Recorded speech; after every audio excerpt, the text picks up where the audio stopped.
everyone. Are you ready to be fired up? I have Ashley Stahl on here. And as you know, we are all about marketing and becoming the best version of yourself, showing up differently. And Ashley is going to be talking about how to get on TEDx. She's gotten over 1,200 speakers on TEDx. She helps them with their talks. She gets them booked. Just an incredible business that she has. Ashley, how are you? Thanks for being here. Thank you so much for having me, Krista. So tell me a little bit about yourself. So if you had to give your elevator pitch, and we were on the elevator right now, and you were with the president of the United States, and he said, Ashley, tell me what you do and who you are. What would your 30-second elevator speech be? Well, ironically, my elevator pitch starts with the president of the United States. So Ooh, in my tell 20s, us. I was working for the Obama administration in national security and counterterrorism, and I got invited to speak on the TEDx stage in around 2013. I was 25 years old and really didn't know who I was, and it was my first speaking opportunity of my life. I ended up finding a couple of the president's speechwriters who were kind enough to help me because they saw the fear of God in my eyes that I was about to get on a TEDx stage for my first ever speech. And the structure that they gave me to give TEDx talks now has lent itself to an entire agency that I have now where we're writing and booking TEDx talks. Since that first one, it went viral. I gave another TEDx talk in 2019. That one hit the top 100. And because of that one, I tripled my keynote fees. I got a speaking agent. I went on a speaking tour. I got a spokesperson deal for 4 years, multiple book deal offers, and just totally transformed my career. And since then, I've just been on a mission to help as many people as possible get the 80-20 on their personal brand. And for me, that's getting a spot on the TEDx channel. So when you say 80-20, explain what you mean by that a little bit more. Yeah, I think that we as business owners spend a lot of money and time on personal brand efforts that don't really get you anywhere as far as creating opportunities in your brand. So for example, I wrote for Forbes for 10 years. I was a legitimate contributor for them. I was a paid contributor. And after 700 blog posts, I can't help but look at that huge island because I think that, your personal brand, it's almost like there's islands on the internet, right? Like podcasting is an island, TEDx is an island, blogging is an island, TV is an island, right? These are all different islands we can build up to support ourselves and our personal brand. And when I looked at the Forbes or just the blogging island, I thought to myself, wow, I wrote 700 blogs and they didn't do anything for me, not one of them, compared to what this one 12-minute speech did for me. And that got me thinking it's so important that I build my career around helping other people be more in their purpose, be more in their message. And the best way I've found to do that is TEDx. I think it's just a super highway for anybody's personal brand, whether you're looking to make a career pivot, looking to establish more authority, looking to get a book deal, any of the above. I just think the opportunities are limitless through that channel. So there's a lot of different types of people on this channel, right? That listening to this show. There's entrepreneurs, there's experts, there's coaches, there's consultants, there's realtors, there's lenders. We've got a bunch of different types of businesses that listen to this podcast. It's a lot about marketing, a lot about lead generation, innovation being different. For the average person, and I know what you're going to say because I'm a marketer, right? But I think a lot of people out there are like, well, how can a TED Talk really help me? And I mean, and I love the analogy of writing 700 Forbes articles, which right now I'm writing articles for Forbes, make me thinking, am I wasting my time doing this? Yeah, I would do a TEDx talk if I were you. For it. And so explain how a normal person would utilize this, because it's great if you do the talk, but then how do they know where to market and how to market, number one. Number two, what is the difference between actually a TED Talk, which, is harder to get on, they have to invite you, it's very difficult, and a TEDx? What's the difference? And then as far as credibility and reputation, also what's the difference? I think, for those that aren't familiar with the difference, TED is the main brand and they license out to different event producers to host a TEDx. So if you're UCLA or a different university, you can reach out to TED and get the license to host one of their events. What I think is the most powerful for any entrepreneur to understand is that the consumer doesn't really discern between the two brands, right? And that's the most important thing, because when it comes to taking yourself out of, as a business owner, we all work really hard. We all pursue opportunities. But I think that most of the time we're in a lot of masculine energy. We're in a lot of pursuit, and it's a very powerful, useful energy. But what I love about TEDx is that when it's done right, it puts you into feminine energy. It puts you and your business into a state of receiving opportunities, being contacted for things that you may have never thought about for yourself.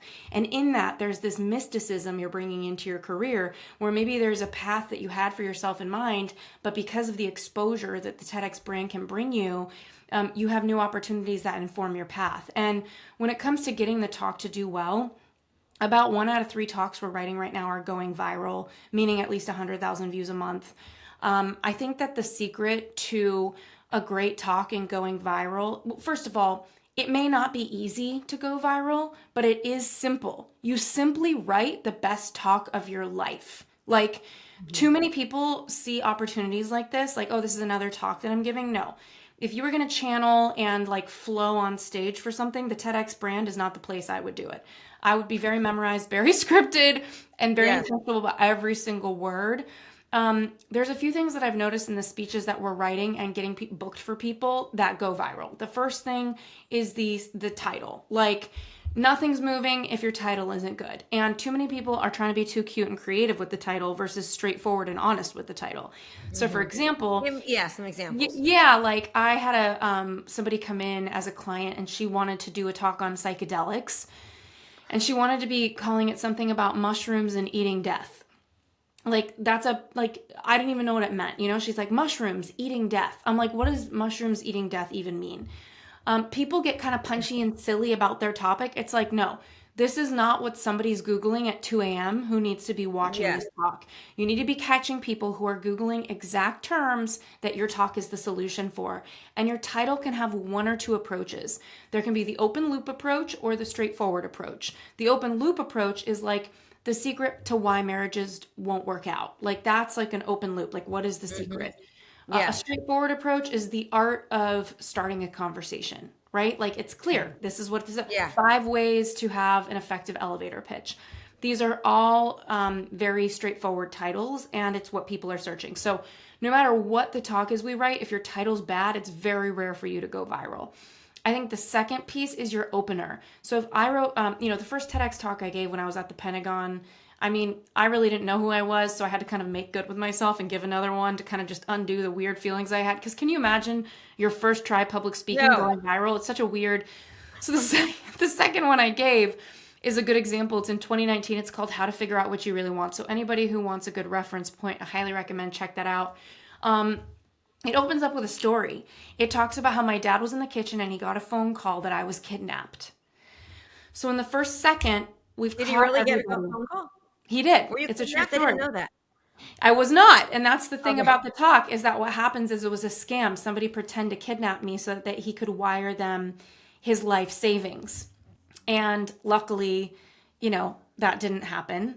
But we bring the audience with us through his journey until they find out that it was a scam and that he almost got scammed. And it's a talk about how to figure out what you really want. So if you think about what does a story about my dad getting kidnapped have to do with me helping people figure out what they really want in their career? Because in between working in national security and having my agency I have now for TEDx bookings and writing, I had a whole career coaching career for 12 years. I wrote webinar scripts for coaches. I sold about $6 million in 2 months on a job hunting course. Like, I did all these things. And so there was just so much that I had to learn about digital marketing and to pair it with my writing skill set and to really make art out of the TEDx's that come in and out. But I will say the difference between TEDx and any other talk on YouTube is TEDx and the TED channel each have 40 million people following it. So from an algorithmic perspective, you are entering the arena for opportunity from the outset. And if you do it right, you will get noticed. I really do believe that. And in my case, I knew my talk in 2019 would go viral, and yet nobody watched it for 6 months. It literally died in the corner of the internet for 6 months. And it was so weird to me because as a writer, I knew what I put out there. And I kept saying to my friends, it's so weird it hasn't gone viral yet, like full expectation. And then finally went viral. Now it's like it's in the top 50, top 100 on the internet. And it's totally changed my career. And so another thing people don't realize is if you go viral on the TEDx channel, you get picked up by the TED channel. You get a totally second wave of attention. And so it's a very generous brand where the gift keeps giving if you meet the brand with the highest level of quality in your work. What happened? Why didn't it go like viral? What did you do to make it go viral? What was the difference? Nothing. Nothing. That's the thing, is sometimes the algorithm just needs a second to catch up with the clicks. Sometimes it's just a matter of the algorithm kicking in with you. And that's been one of the most powerful things I've learned, is when you're dealing with, and here's the problem with TEDx, is that a lot of people, when they think about TEDx, they think about the one big idea. What is the one big idea that I have to say? I find that that question, when people write their talk, totally sends them off course, because the reality is it's a YouTube talk. YouTube owns the house. TEDx is the bouncer at the door.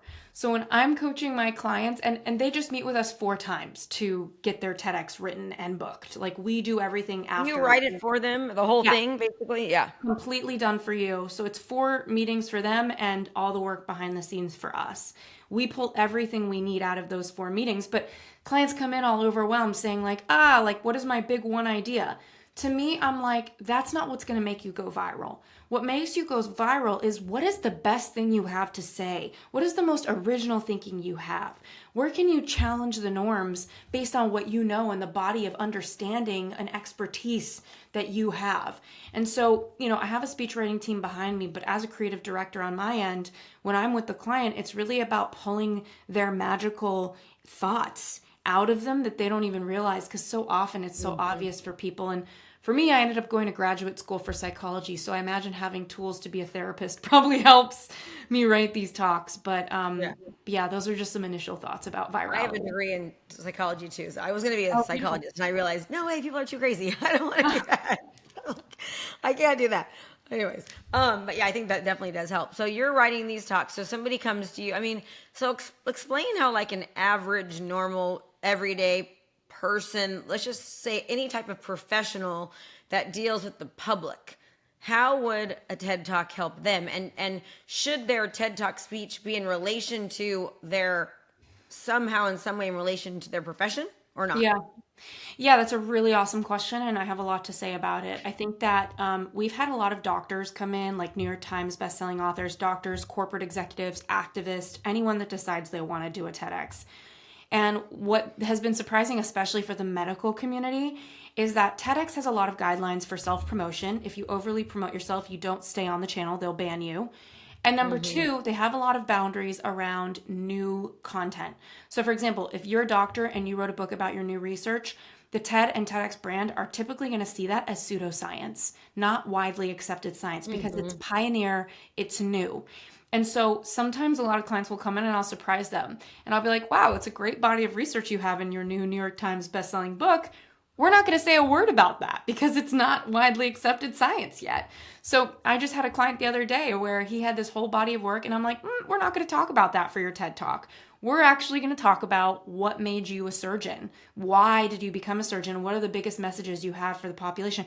Because him being a surgeon is probably the most widely accepted identity he has outside of like his new research. So there's a lot of molding and mending that we will do. And the short of it is kind of going back to what I said. I recommend, obviously, you need to have continuity or you're not going to get booked on the TEDx stage. We've placed more than 1,200 people on stage for TEDx with nearly 100% success. And the thing about it to know... So that means the ones that don't get on are really bad. yeah, like... Nearly 100%. Well, it's not even that they're really bad. They just haven't followed the guidelines because they don't know what they are. And so I'm constantly finessing, what are the guidelines? How do we get people booked?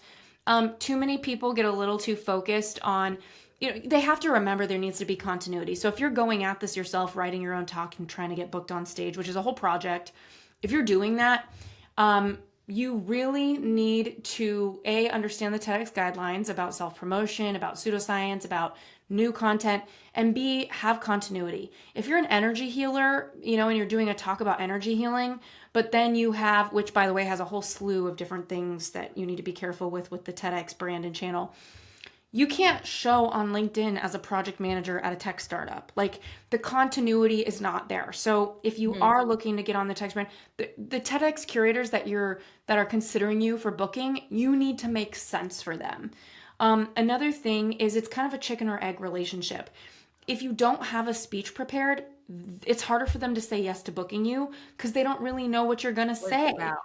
So But when then, you are applying, yeah, you should have your topic done, your speech done, everything yeah. everything completed. Tell me a little bit, just so I understand, because I'm sure people that are wondering the same questions that I do. So kind of like, like are these TEDx different ones at, and what does it cost to be on them, and what do you charge, and kind of walk me through that process a little bit, because I'm sure there's a lot of people that want to do a TEDx Yeah. or that are excited about it. They have no idea how to do it, and it seems like this daunting, impossible task, right? Yeah. And it's a great way to start. It's kind of like it's the cornerstone for you getting up higher if you really want to be on a full-fledged TEDx. This is Yeah. probably one of the main ways to get on it, just from what you said earlier. Yeah, I mean, you don't get paid as a TEDx speaker, and the curators, the event people, will never accept payment for me to book a person.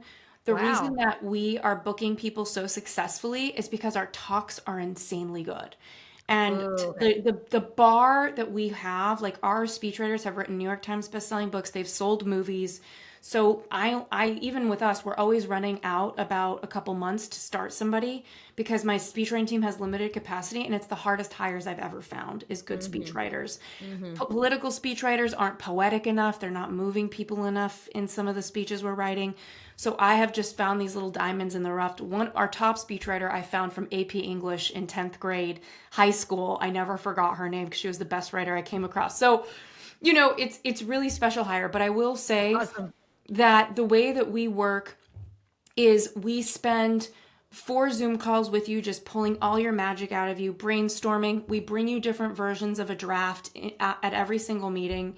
We get your feedback. We keep chugging along on the draft. And by the 4th meeting, we have nearly a final draft for you. Not only do we write it in those in between those 4 meetings, we just meet with you to collect information. But we also give you 5 hours of time that we'll read your book, or if you've been on podcasts, anything for us to absorb your essence outside of our Zoom calls that you think is related to the topic. We give a lot of guidance on clarifying your message, getting really clear. And we also, when it comes to booking, we are very clear on what these curators want. We have relationships with a lot of curators because you have to remember that if you go viral, it looks good for the TEDx event. Remember, my 2019 talk was at TEDx Leiden University in the Netherlands. You've probably never heard of that place. But with almost 10 million views, they contacted They me heard you. and they let me know they got a surge of enrollments because of the TEDx talk. So the thing to remember is that it makes them look good to have Mm-hmm. really good speakers and for their event to go viral. They attract better talent for the next year. So you want to be showing up with quality work, and that's what we're doing. So after 2 months of writing your speech, we spend up to 12 months pitching to get you booked on stage. The fastest we've ever booked somebody is 6 weeks from when we finish their speech.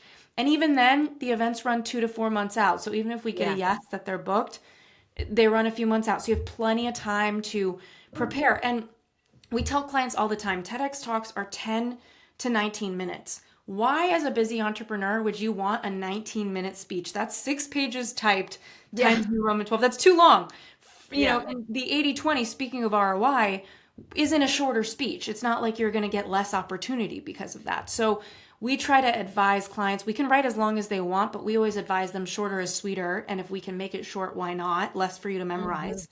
The slowest it's taken for us to book somebody is 14 months. We don't stop until we win because that's what we're here for. And yeah, it's been a really, really beautiful thing. As far as working with us, our work starts at 30K, and that is to write, book, make your PowerPoint slides. And you asked me about lead generation. So anybody who's going at this themselves, they need to remember the bio beneath your TEDx that shows up on YouTube, because the event planner is going to ask you for that bio. The first 80 words of that bio is what people see before it says read more here.